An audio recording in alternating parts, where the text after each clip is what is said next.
大家好，歡迎嚟到由 Natalie 主講嘅投資分享會。今日我哋要探討嘅主題係2026新股版圖。呢個將會係一份為大家準備嘅投資探索指南，幫助大家喺快速變化嘅市場中尋找最具潛力嘅機會。喺今日嘅旅程中，我哋將會跨越4個關鍵產業。首先係擁有全球野心嘅人工智慧獨角獸，接住係新能源時代必備嘅底層資產資源礦產。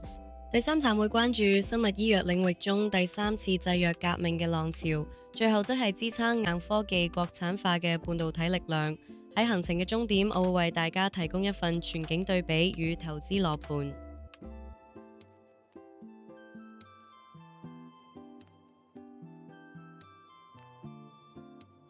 而家我哋嚟到第一站，人工智慧嘅未來。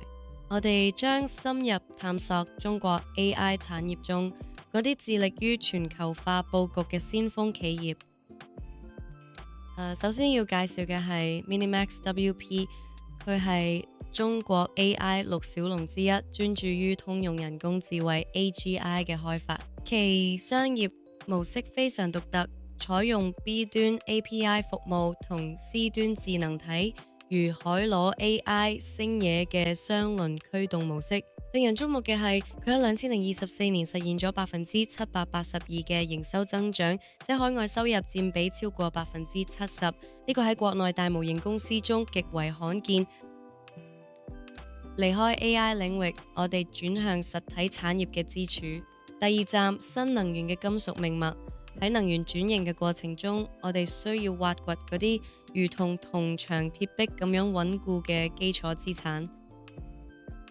代表企業係金澤資源，佢係非洲礦產與有色金屬嘅龍頭，其核心業務涵蓋咗非洲銅、鈷礦嘅開採、操練及全球貿易，受益於電動車與數據中心對銅需求嘅持續增長。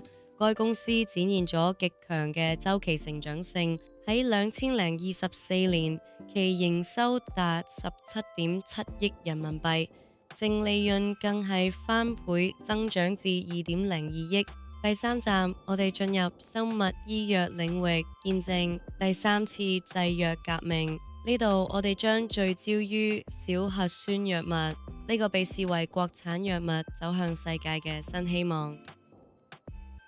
瑞博生物擁有國內領先嘅 siRNA 小核酸藥物全產業鏈平台，佢哋嘅營收模式非常靈活，透過同齊魯、布林格、恩格漢等大廠合作授權嚟獲取現金流。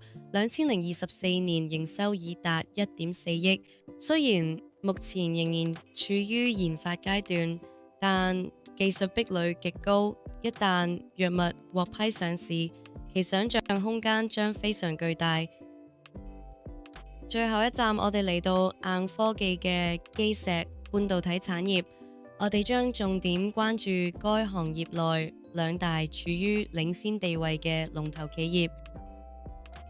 第一家係豪威集團，佢係全球前3嘅 CMOS 圖像傳感器 CIS 車載 CIS 市場具有絕對領先優勢。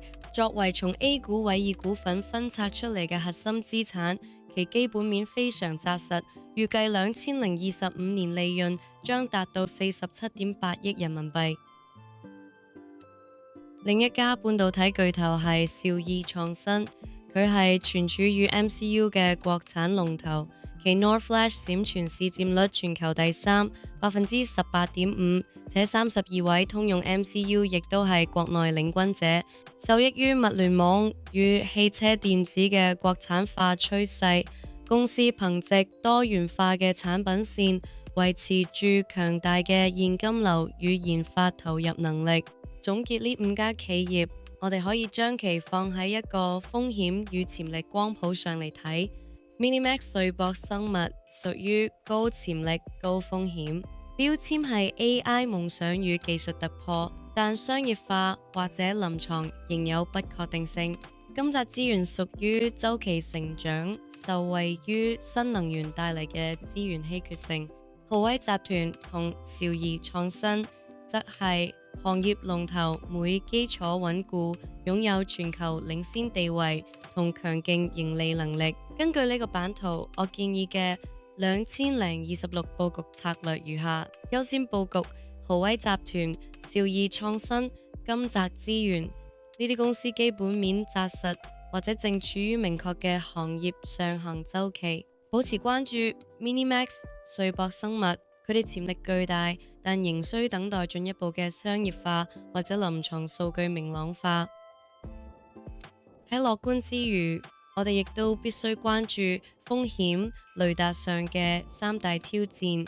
一來地緣政治，呢個將持續影響半導體供應鏈嘅穩定；二大宗商品價格，呢個係礦產資源股盈利波動嘅關鍵因素；三技術迭代，特別係喺 AI 領域技術路徑變更過快，可能帶嚟嘅衝擊。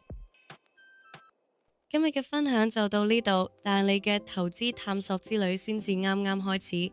歡迎喺評論區分享你最睇好嘅新股，並訂閱我嘅頻道，以獲取更多深度分析。